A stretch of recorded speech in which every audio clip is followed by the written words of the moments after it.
Quem não se contaminou com o vírus da Covid-19 deve se preocupar, usar máscara, evitar aglomeração e até se vacinar. E quem já teve a doença também deve se preocupar com as possíveis sequelas que o vírus deixa nas pessoas, e são muitas. Nós estamos aqui com a doutora Cristina Barata, que é médica, infectologista, é professora da UFTM, Universidade Federal do Triângulo Mineiro, e participou, foi coordenadora do Comitê Técnico Científico de Enfrentamento da Doença em 2020. Seja bem-vinda, doutora Cristina. Obrigada, Evacira. Nós vamos falar primeiramente dessas sequelas, né, que são muitas, como eu disse, quais são as principais que as pessoas têm depois do tratamento da Covid? Tá. As sequelas do pós-Covid, como hoje é chamada, elas têm uma grande variação de manifestações. Elas podem vir desde um simples fato de uma fraqueza, uma perda de força, períodos de lapsos de memória, às vezes cefaleia, até umas formas mais graves, que a gente chama principalmente relacionadas ao sistema neurológico, que são as síndromes neurológicas, que vão desde uma desmilenização, uma doença neurológica grave que pode ascender, levar o paciente de volta para a UTI, inclusive para uso do respirador. Então, e o que a gente tem chamado muita atenção nessas manifestações pós-Covid é que as formas, às vezes, leve a moderadas, deixam mais tempo a sequela. E o que a gente tem visto, né, lógico que o conhecimento está sendo construído junto com a doença, elas podem perdurar por 2 até 6 meses acontecer. A gente já soube de casos de trombose arterial, de infarto pós-Covid e algumas outras manifestações que ainda estão sendo estudadas para ver a relação com a infecção pelo Covid. E que pode levar até a óbito, que tem gente que fala assim, já tive tem 4 meses e agora eu estou com problema. Isso, pode. A gente já soube de pessoas que tiveram uma hemorragia já em fase de convalescência, já fora às vezes do hospital. Pessoas que nem foram ao hospital, que apresentaram uma forma mais tranquila, apresentam às vezes formas graves. Nós já tivemos, né, casos de AVC, faz uma hemorragia intracerebral, porque a gente sabe que a Covid leva uma lesão muito grande dos vasos, tanto de artérias e veias. E essas formações desses coágulos ou desses isquemias a levam a quadros graves e, dependendo da área, pode levar inclusive à morte. O que a pessoa deve fazer então depois que ela tem a doença, quando ela teve Covid? O pós-Covid é uma questão de aguardar, né? A gente não tem muito o que fazer a não ser que se cuide. É lógico, né? A apresentação de qualquer sintomas fora daquilo usual, uma cefaleia que não passa, uma perda de força localizada, uma sensação de dormência, né? Alguma parte do corpo, imediatamente ela precisa buscar assistência médica. Eu não sei se existe já algum estudo já que definiu a questão da hipertensão, mas existem relatos, doutora Cristina. Isso. A hipertensão é um fator de risco para a forma mais grave. Por quê? Porque já mostra a parte interna das artérias já sofridas, porque a hipertensão leva a uma doença que a gente chama endotelial. Então, com o Covid, agride justamente esse endotélio, a pessoa fica muito inflamada. E essa inflamação pode piorar, inclusive a gente tem relato de pessoas que vão a óbito por infarto do miocárdio, porque as coronárias já eram sofridas. Durante a infecção pelo Covid, elas apresentam ou uma arritmia cardíaca, ou uma miocardite mesmo, o próprio coração inflama, ou mesmo um infarto agudo. E às vezes vai a óbito, não diretamente pelo que a gente imaginava, que era o quadro respiratório da Covid, mas sim por uma lesão no endotélio. Por isso, hoje, a abordagem dos pacientes com sintomas, que a gente faz uma mensuração, tem uma graduação das pessoas de risco para uma doença cardiovascular ou tromboembólica, a gente usar medicações específicas. No caso da questão neurológica, você falou aí de perda de memória, e é uma perda leve, acentuada, e o que mais que pode acontecer? Tem também a perda do olfato, que é uma das queixas grandes que as pessoas têm por lesão direta do vírus sobre o nervo olfatório, e isso pode perdurar por alguns dias ou até meses. Tem também essa sensação de memorizar, sabe? Não é só o raciocínio mais lentificado, a gente tem visto algumas queixas. Doutora Cristina, como é que está o quadro atual de óbitos, por exemplo, em relação a 2020? Nós tivemos, assim, durante o ano, o equivalente quase que a 6 meses de 2021. Isso já deu uma melhorada? Como é que está? O Uberaba, o ano passado, eu posso brincar que a gente foi até privilegiado, porque a gente conseguiu trazer a pandemia de uma forma muito mais lenta, com pouca. A partir de janeiro, a gente percebeu esse aumento muito grande, tanto do número de casos, como de necessidade de internações e óbitos. Isso é decorrente pela transmissão da doença. A gente sabe que para cada 100 pacientes, de 5 a 3, de 3 a 5, vão precisar de internação, inclusive internação em UTI. Mas o que a gente tem visto, a partir de maio, esse número vem diminuindo muito. Eu acredito que seja ou porque as pessoas já foram expostas, ou porque já tem um impacto da vacinação. Então, a expectativa é que a gente realmente entre numa fase de redução de casos. E se tiver casos, seriam casos mais leves, casos com menor intensidade, e isso reduz a pressão sobre os leitos hospitalares e, consequentemente, reduz também as internações em UTI e óbito. Mesmo que a vacina não proteja 100%, a gente sabe disso, a pessoa vacinada com 2 doses, depois de 15 dias, ela vai ter forma mais leve, se por um acaso, mesmo assim, ela for contaminada. Estava acompanhando que nos Estados Unidos está tendo a síndrome, a pandemia dos não vacinados pela resistência à vacina. Como é que isso está aqui no Brasil? A gente vê que tem gente que também não quer ir para a segunda dose. O americano, ele é historicamente um anti-vacina.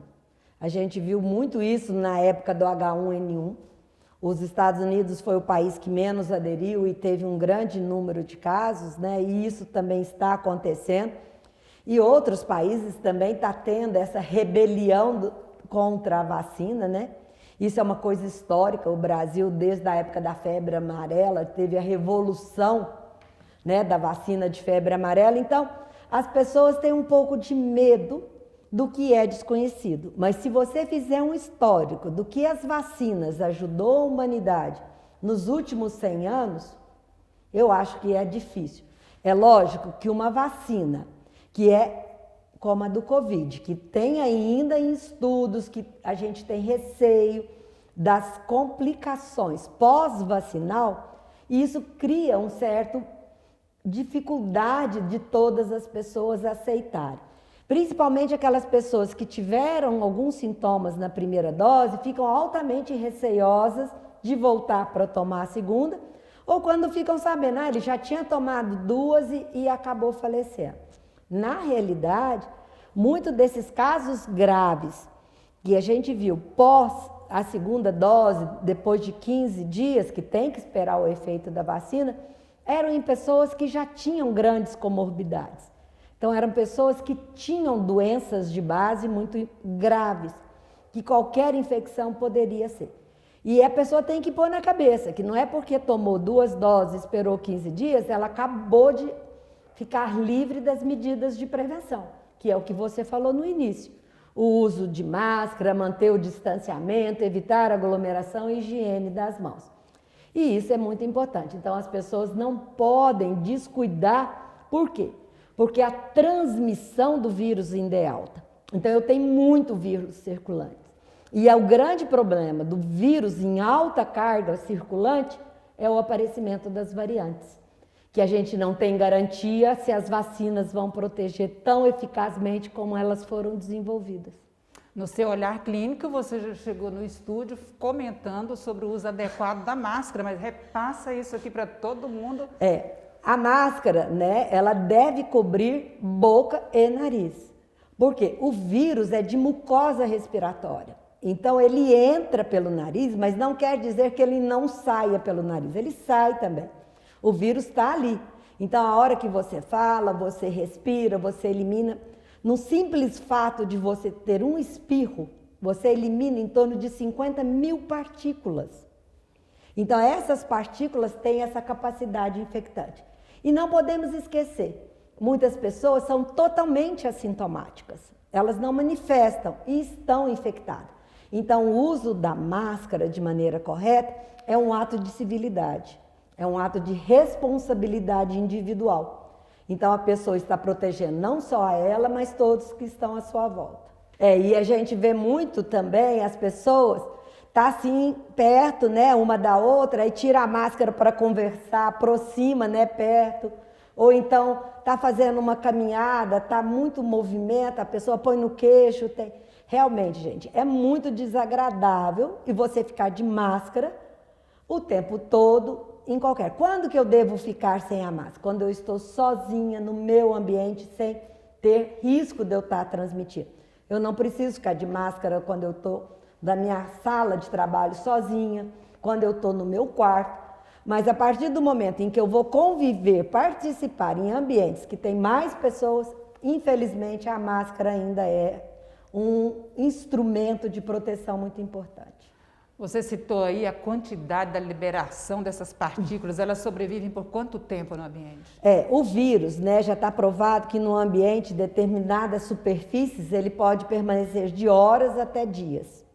A gente sabe que a quantidade que sobrevive é pequena. Hoje os estudos mostram que a transmissão por superfície, por você encostar, é pequena, mas partículas em suspensão, elas podem ficar mais de 30 minutos no ambiente.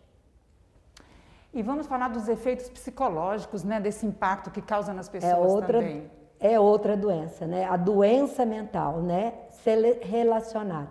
Ela tem várias faces. A doença mental na era Covid, ela tem do medo de adquirir o Covid. Então, a pessoa criar pânico de adquirir a doença. A pessoa tem uma doença pelo isolamento, pela segregação. A pessoa se sentir abandonada, isolada do restante. Tem a síndrome de perda, do luto não resolvido, porque a grande maioria dos velórios das pessoas que foram a óbito não foram permitidos a despedida. Então, a gente tem essa síndrome mental também. Nós temos pós-Covid, né? A pessoa que teve o Covid e ficou com algumas sequelas também tem isso. E aquela insegurança de tudo que é desconhecido. Então, a gente tem um conjunto de manifestações relacionadas ao Covid no âmbito emocional que realmente vai ter uma segunda pandemia, né? Que a gente fala pandemia, né, do status. E não menos importante também é a perda, né, de trabalhos, de postos, né? A redução do poder aquisitivo. Alguns serviços foram totalmente abolidos durante a pandemia. Então, tem também esse lado, né, econômico e social impactando muito o status mental das pessoas. E tem também o medo ou então a aceitação, se colocar para a morte e já começar a resolver a vida para não deixar problemas para os filhos, né? Eu vi que teve um aumento nos cartórios das pessoas já fazendo transferência de bens. Essa tentativa de otimizar, né, o tempo, de tentar organizar a vida, ainda tem alguma coisa proativa, né? Talvez seja melhor do que ficar naquela negação, naquela sensação que tudo está errado, vamos sentar e esperar a morte. Mas eu acho que as pessoas podem se ajudar, a gente sabe disso. Hoje, com a internet, eu falo que é a primeira pandemia da era da internet, então, realmente, essa divulgação de muita coisa cria pânico, porque a gente tem todas as informações que podem ser pertinentes, adequadas, mas eu tenho um outro tanto que são totalmente descabidas. E as pessoas que deveriam deter o conhecimento, ou mesmo as pessoas que são responsáveis por levar a comunicação, a trazer informação para as pessoas, muitas das vezes confundem informações. E você imagine para um grupo totalmente leigo, eu chegar aqui como uma médica dessa área e falar, olha, se você tomar chá de mamão durante 50 dias, você não vai ter o impacto com isso. E, olha, e nem precisa mais usar mais, só toma o chá do mamão. Isso é complicado, né? Então, eu acho que essa perda da racionalidade também foi um dos grandes traumas que a pandemia acabou trazendo para a humanidade. A comunicação, aí já nesse universo mesmo da informação, está discutindo bastante essa variante, essa nova variante, né? A Delta, tem um raio de comunicação muito veloz. Isso. O problema da transmissibilidade, né? Até agora a gente não conseguiu provar que ela é mais patogênica, que ela adoece as formas mais graves, mas ela tem uma replicação. O vírus com essa variante, ele se reproduz muito rápido. Então, por isso que ela é tão transmissível. Então, esse é o cuidado. A gente tinha uma expectativa que a nossa variante, que é a P1, ficaria predominante, porque ela tem um poder de sobrevida melhor. Ela se adapta melhor. Mas o que a gente está vendo é que a Delta já entrou, nós temos, acho que a última avaliação do Ministério da Saúde, não sei se são 9 ou 11 estados, que já tem casos de pessoas que nunca saíram do Brasil e adquiriram no Brasil essa variante. Então, se ela vai substituir, né, a que mais circulava, que é a P1, a que veio da Amazônia, né, e depois teve a do Rio de Janeiro, a gente não sabe o impacto dela sobre vacina e sobre pessoas que já tiveram infecção pela outra variante. A gente não sabe se elas vão fazer nova infecção ou se elas vão burlar a proteção da vacina. Doutora Cristina, e já teve alguma transmissão do humano para pets? Que eu saiba, não. O cachorro, ele tem uma vacina, né? O cachorro, ele tem coronavírus. A realidade é de outra espécie, né? Ela não pulou a espécie. A espécie que pulou para os humanos é uma espécie de aves, né? Que foi, ou de alguns mamíferos, roedores, que a gente viu ali. Então, teve na de 2009 foram de morcegos e um bichinho lá deles, um cimita que eles chamam, que é parecido um coelho grande, uma lebrezinha. E em 2012 foram por morcegos com camelos na Oriente Médio. Assim, então a gente não tem certeza, mas o pet ele tem uma coronavírus, tanto é que eles recebem, né, a vacina. Eles são dentro do programa normal deles de vacinação, eles têm essa cobertura. Agora, o que mais nos preocupa é quando uma espécie de vírus de uma outra espécie pula a espécie. Ou seja, ele consegue adaptar de uma maneira muito boa e isso é desastroso. E a gente viu isso, né? A grande maioria dos vírus respiratórios que fizeram grandes estragos vieram das aves. Dizem que tem vários estudos mostrando que já isolaram vírus respiratório em aves, que diz que se pular a espécie, comprometer o homem, é uma disseminação muito maior do que a gente está vendo hoje. Você participou do Comitê Técnico Científico em 2020, logo no início como coordenadora, né, na administração passada. Como que está a evolução desse comitê e das práticas públicas em relação ao tratamento e até à vacinação no município? Em relação ao comitê, quando houve, né, a mudança de administração, eu me afastei e eu não mais participei. Então, o que eu vejo é o que eu vejo na mídia, na divulgação. Né? Existe sim, tem esse comitê, eles tentam, né, trazer as melhores decisões, eles fazem toda uma programação para a vacina que deve acompanhar o Programa Nacional de Vacinação. Então, esse PNI é obrigatório, muitas vezes a gente vê as pessoas, por que não vacinou esse grupo, não vacinou? Tem as orientações do Ministério. Então, muitas das vezes você não pode fugir, a não ser que você tenha algum problema em relação a determinado grupo. E o que eu acho muito importante e que é o que muda um pouco do cuidado, foi uma questão que a gente bateu muito no ano passado, é o monitoramento. Eu tentar cercar o positivo para ele não ser um disseminador. Então essas são as medidas que o comitê sempre vem mostrando. E é lógico, né, tem toda uma parte, a parte, né, que não é científica, que não é técnica, mas é de impacto socioeconômico, que aí outras estruturas precisam, né, outras pessoas serem ouvidas. E como foi a sua experiência no comitê? Olha, foi muito gratificante, porque nós começamos a trabalhar no dia 26 de fevereiro de 2020. Então a gente não sabia nada. Ouvimos dizer que havia uma doença que saiu da China e já estava na Itália, nós estávamos em pleno carnaval, e que poderia chegar com os turistas e que poderia trazer alguma repercussão.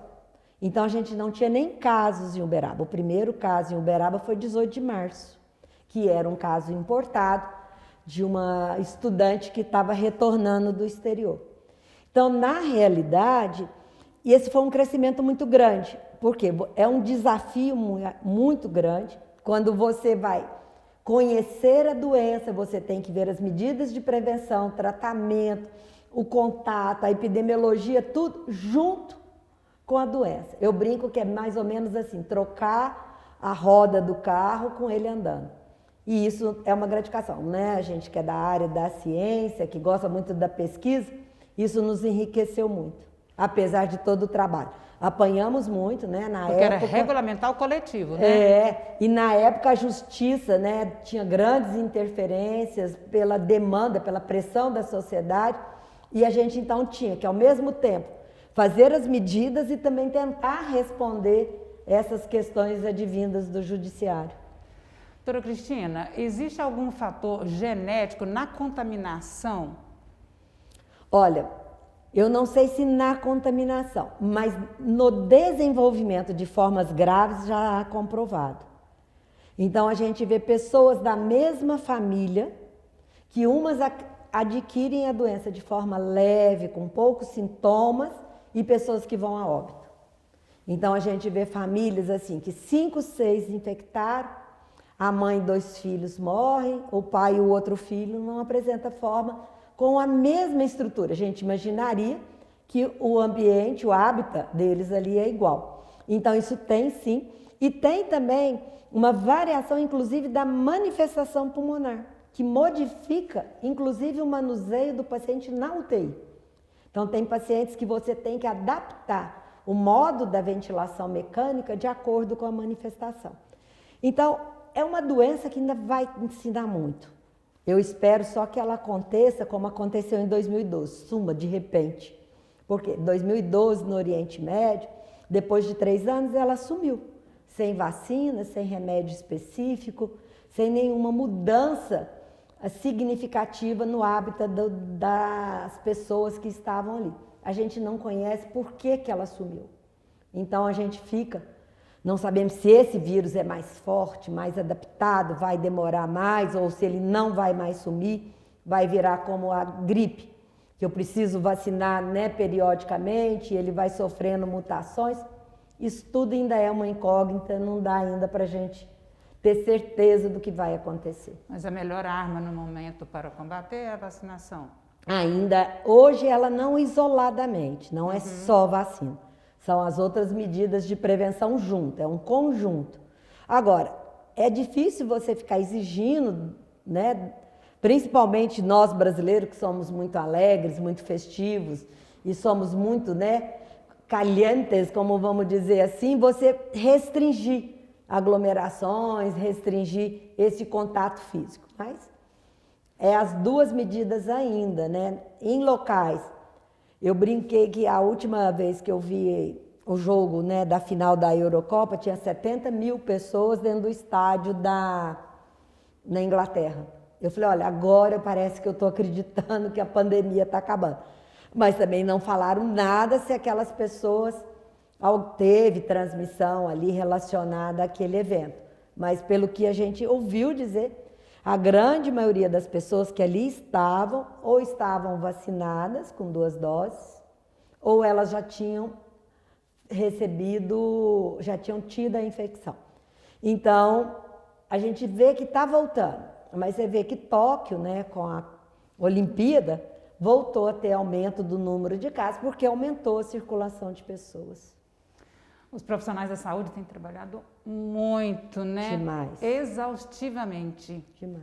E vocês, infectologistas, também são muito acionados o dia todo, né? Na realidade, eu falo que eu faço mais telemedicina, porque as pessoas querem tirar dúvida. Mesmo que você atenda, faça uma consulta presencial, tudo. Depois, o desdobramento é muito grande. Então, tem, por exemplo, às vezes você senta, conversa, mas ali você disponibiliza um número, né, de um WhatsApp, a pessoa chama 10, 15, 20 vezes e quer saber, quer tirar dúvida. E essas, às vezes, condutas, né, que não estão ainda tão homogêneas, tem um grupo de médicos aderido a determinados, né, tipo de condutas, os outros com outros, então isso também cria um pouco de polêmica e um pouco de dificuldade das pessoas entenderem o que devem fazer, o que é certo ou o que não é. Para fechar o programa, doutora Cristina, nós vamos ver o lado otimista aí da ciência, da pesquisa, o que você traz para a gente, porque nós ainda estamos em pandemia, né? O que eu imagino é que quando a gente conseguir vacinar mais pessoas e com a segunda dose, não só com a primeira, mas com a segunda dose, e essa transmissibilidade reduzir, apesar de ser um número, e número sempre é muito frio, ele não te mostra muito, né, a realidade, a gente vai ter realmente conviver. Eu acho que até o fim do ano nós vamos ter com certeza uma boa, né, diminuição, uma boa redução dos casos e com isso a gente voltar aos poucos à vida que a gente tinha antes. Isso está cheio de esperança e é isso que a gente espera mesmo. Agradeço muito por você estar aqui, tá? Trazer essas informações educativas e científicas para todos nós. Eu que agradeço, né, essa oportunidade, né, de trazer o que eu consegui conviver e aprender ao longo e trazer realmente essa esperança, né, essa expectativa que se a gente fizer tudo dentro do que é hoje fornecido como conhecimento, como verdade, a gente consiga sair desse momento tão cruel. Eu entrevistei a doutora Cristina Barata, que é médica infectologista e é professora na UFTM, nossa Universidade Federal do Triângulo Mineiro, trouxe as informações aqui sobre tratamento, contaminação e sequelas da Covid-19.